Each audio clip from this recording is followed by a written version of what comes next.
हाय दोस्तों, welcome to the total strategy. मैं हूं आपका दोस्त विशाल अग्रवाल। दोस्तों, आज का हम जो शेयर पे रिव्यू करने वाले हैं वो है ए आई ए इंजीनियरिंग लिमिटेड। एक ISO 9001 सर्टिफाइड कंपनी है। इसमें आज हम देखेंगे टेक्निकल और फंडामेंटल व्यू किस तरह से कॉम्बिनेशन करते हुए हम लोग इसमें हमारे लिए बेनिफिट आइए। तो आइए, समय ना ज़्यादा लेते हुए हम डायरेक्टली टॉपिक पे बात करते हैं। दोस्तों, पहले एक छोटा सा कंपनी का ब्रीफ देख लेते हैं कि ओवरऑल कंपनी किस में चीज में डील करती है क्या और किस हिसाब से इसके सर्विसेज के हैं। ठीक है। तो AI इंजीनियरिंग, पहले तो हम जब देखेंगे सेक्टर, ये इंजीनियरिंग और इंडस्ट्रियल इक्विपमेंट्स में आते हैं। AI इंजीनियरिंग इनकॉर्पोरेटेड हुआ था 1991 एज अ मैगटेक्स के नाम से जॉइंट वेंचर इंटरप्राइजेस हुए थे, जो इंटरनेशनल बेल्जियम के कंपनी। अब कंपनी जो चीज एंगेज है, the company is engage in business of designing, developing, manufacturing, installing and service of high chromium wear corrosion and abrasion resistant parts. तो ये जो सारे प्रोडक्ट्स है, ये किस में यूज आते हैं? ये जितने भी है वो यूज किस में आते हैं? Mainly use by cement, mining और थर्मल पावर जनरेशन के इंडस्ट्रीज में ये रेगुलर रिक्वायरमेंट लगते हैं। अगर जब हम बात करें कंपनी की पोर्टफोलियो की, जो कंपनी के प्रोडक्ट्स पोर्टफोलियो है जो इसके है, तो वो high chrome grinding media, liners, vertical mill spares, then डायग्राफ एंड माइनिंग लाइनर्स, ये चीज़ें इनके प्रोडक्ट्स है। और इसकी कैपेसिटी जो है, कंपनी मैन्युफैक्चरिंग कैपेसिटी है 1,15,000 मेट्रिक टन। तो मतलब 1,15,000 metric ton of high chrome grinding media, liners, vertical mill spares and minor lines and 100 diaphragms per annum. तो ये जो डायफ्राम है वो है 100। ये सारी इसकी कैपेसिटी है जो हर साल इसकी उत्पादन क्रिएट करता है।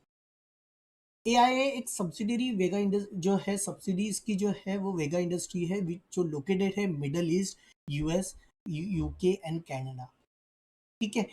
इसकी दूसरी चीज देखेंगे, कंपनी के जो क्लाइंटल है, जो काफी टॉप क्लाइंटल है, वो ACC, Gujarat Ambuja cement, then काफी ये Kudremukh iron ore company, Hindustan zinc, Bharat aluminium. तो ये टॉप ब्रांडेड जो कंपनीज है, मोस्टली इसके क्लाइंट्स है जो रेगुलर, मतलब दोस्तों ये कंपनीज भी काफी एक इंपॉर्टेंट होते हैं, जो क्लाइंट्स होते हैं जो रेगुलर उसके सप्लाई मोमेंटम हो रहे हैं। ठीक है। अप एंड डाउन होते रहते हैं, लेकिन वो जब सर्विस प्रॉपर मिलती है तो कंपनी कोई भी किसी को छोड़ता नहीं है, क्योंकि उस पर भी इफेक्ट गिरता है। इसके फ्यूचर प्लान्स क्या है?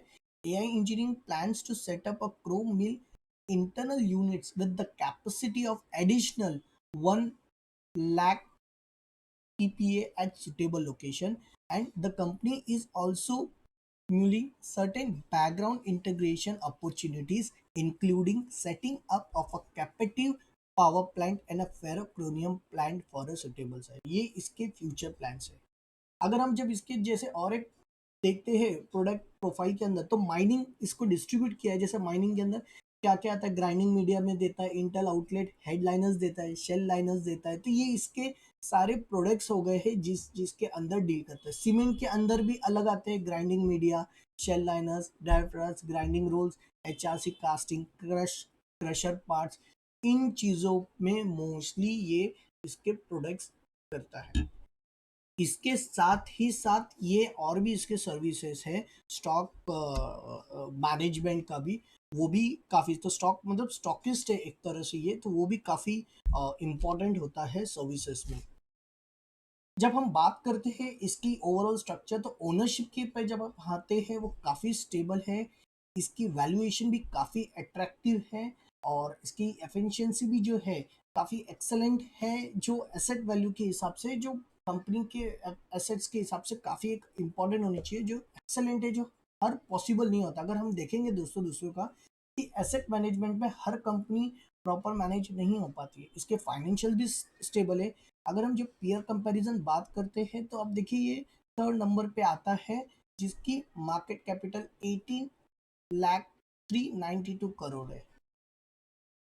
अगर हम मार्केट एसेंशियल्स के बात करें तो देखिए मार्केट कैपिटल और उसके जो सेक्टर वैल्यू के हिसाब से जब देख रहे हैं ये ओवरऑल कम्पीट कर रहा है। उसके बाद इसका हर चीज देखिए, दूसरी एक और चीज दोस्तों मैं हमेशा फोकस करता हूँ, इसका डेप्थ, कंपनी का कर्ज से बहुत कम है, प्रोमोटर्स होल्डिंग भी काफी अच्छे है, प्रॉफिट ग्रोथ भी कंटिन्यूस दे रहा है, इसकी आरओई आरओसी भी काफी अच्छी है। ओवरऑल जो स्ट्रक्चर जो कंपनी हमें फंडामेंटल के हिसाब से जब हम जो चीज देखते हैं स्टॉक में, काफी काफी अच्छी ग्रोथ के पर्सपेक्टिव से दे रही है। अगर हम आज की बात करें तो दोस्तों कि देखिए जो उसका आज का हाई था लो था, तो ये मार्केट प्राइस है। तो जो आज का हाई था वो था 1976, फिर लो गया 1990 और 52 वीक गया 2224 और 52 वीक लो है 1567। दोस्तों अब जो हमारा मेन पार्ट आता है टेक्निकल, जो हमारा सबसे ज्यादा स्ट्रेंथ है। तो टेक्निकल के अंदर जब हम बात करते हैं दोस्तों, ये तो चीज था जब मैं टेक्निकल का देखता हूँ तो फंडा का भी थोड़ा एक long term basis short term basis के लिए जरूर इंपॉर्टेंट रखता हूँ कि कोई स्टॉक लेने से पहले देखिए technical is the volume base होता है। टेक्निकल चार्ट्स पे पैटर्न एक वो बना हुआ है, लेकिन जब हम बात करते हैं फैक्ट्स और फिगर्स की, वो हमें फंडामेंटल के हिसाब से वो देखना पड़ता है। अब हमने एक चीज देख लिया, उसका एक झलक देख लिया कि फंडामेंटल सपोर्टिव है या नहीं है, तो वो एकदम सपोर्टिव है। जब हम आते हैं अभी टेक्निकल, तो टेक्निकल से क्या होता है, हमें एक श्योर एक तरह से कॉन्फिडेंस बिल्टअप हो जाता है वो टाइम पे। और टेक्निकल आपको हमेशा एक प्रॉपर वे पे एंट्री मिलती है, जो फंडामेंटल्स पे आपको एक प्रॉपर एंट्री नहीं मिलेगी। उसके भी एक कैलकुलेशन है, जो फंडामेंटल एनालिस्ट होते हैं उनको काफी एक डेप्थ नॉलेज होता है, क्योंकि काफी सालों से उन लोग उसके अंदर है। उसी तरह से हम भी टेक्निकल जो होते हैं उन लोग काफी टाइम से इसके अंदर होते हैं। लेकिन दोनों चीजों को दोनों चीज आनी चाहिए, तभी एक बैलेंस क्रिएट होता है और आप अपने पोर्टफोलियो में वो बेनिफिट होता है। तो दोस्तों हम जब बात कर रहे हैं मंथली टाइम फ्रेम की, तो अगर आप देख रहे हो ये काफी टाइम जब यहाँ था, एक बार मोमेंटम आने के बाद काफी महीनों से ये यहाँ पे ही मार्केट सस्टेन रहा। जैसे देखिए यहाँ पे एक पॉइंट है, यहाँ एक पॉइंट है और यहाँ एक पॉइंट है और यहाँ ये कंटिन्यूसली काफी काफी स्ट्रॉन्ग हर्डल्स हो गए। उसके बाद इसने ब्रेकआउट दिया, ब्रेकआउट होने के बाद यही अब रेंज पे सस्टेन हो रहा है। तो अब देखिए एक दो तीन, तीन और ये जो करंट महीना जो स्टार्ट हुआ है वो भी एक अब इसके ऊपर सस्टेन हो रहा है। तो ओवरऑल जब हम बात करते हैं लॉन्ग टर्म के लिए, तो दोस्तों जिसे लॉन्ग टर्म वालों के लिए एंट्री करनी है, तो ये सही समय है, आप इसके अंदर 1950 से एंट्री कर सकते हो। या जिन्होंने ऑलरेडी एंटर कर चुके हैं उनको, उनके लिए जो टारगेट है आने वाले दिनों में, आने वाले सालों में, 2 से 5 सालों के अंदर इसका जो टारगेट है 2900 से लेके 3500 तक आपको लॉन्ग टर्म पर्सपेक्टिव के लिए नजर आएगा। जब हम बात करते हैं वीकली टाइम फ्रेम, तो दोस्तों जब हम बात करते हैं शॉर्ट टर्म बेसिस के लिए, तो शॉर्ट टर्म बेसिस के हिसाब से अगर हमें देख रहे हैं तो एक दो हर्डल्स हमें नजर आ रहा है सपोर्ट और रेजिस्टेंस के हिसाब से। वो एक है कि एक 1808 का एक रेजिस्टेंस है और एक 2145, सॉरी, एक 1808 का सपोर्ट है और एक 2145 का रेजिस्टेंस है। तो दोस्तों अब इसमें तेजी कब आएगी, जब जैसे ही मार्केट 2145 के ऊपर सस्टेन करना शुरू करेगा, तो इसमें एक नई तेजी नजर आएगी, एक नई शुरुआत आएगी और नया अच्छा मोमेंटम देगा, जो 10 से 30% इजीली आपको इसके अंदर नजर आएगा। अब क्वेश्चन ये आता है कि दोस्तों अब जो थोड़ा लंबा शॉर्ट टर्म लेते हैं, जिसको मान के चलो 50% 30% जो चाहिए, तो दोस्तों वो करंट मार्केट से भी एंट्री कर सकता है। बट दोस्तों एक चीज जरूर ध्यान रखिएगा, जो भी आप एंट्री लोगे हमेशा एक चीज रहिएगा, अपने फाइनेंशियल एडवाइजर से जरूर सलाह ले लीजिएगा। ये मैं मेरे पर्सनल ट्रेड बता रहा हूँ, मैंने टेलीग्राम में पोस्ट भी किया है दोस्तों। अगर टेलीग्राम में जुड़ना है तो मेरे डिस्क्रिप्शन में लिंक दिया है, तो ये मैं पहले ही पोस्ट जो दिया हूँ ऑलरेडी टेलीग्राम में शेयर कर चुका हूँ। तो इसकी जो बाइंग है 1950 से काफी एक अच्छी बाइंग है। अगर आप चाहो तो स्टॉप लॉस 1808 के नीचे का क्लोजिंग बेसिस लगाना चाहो तो लगा सकते हो।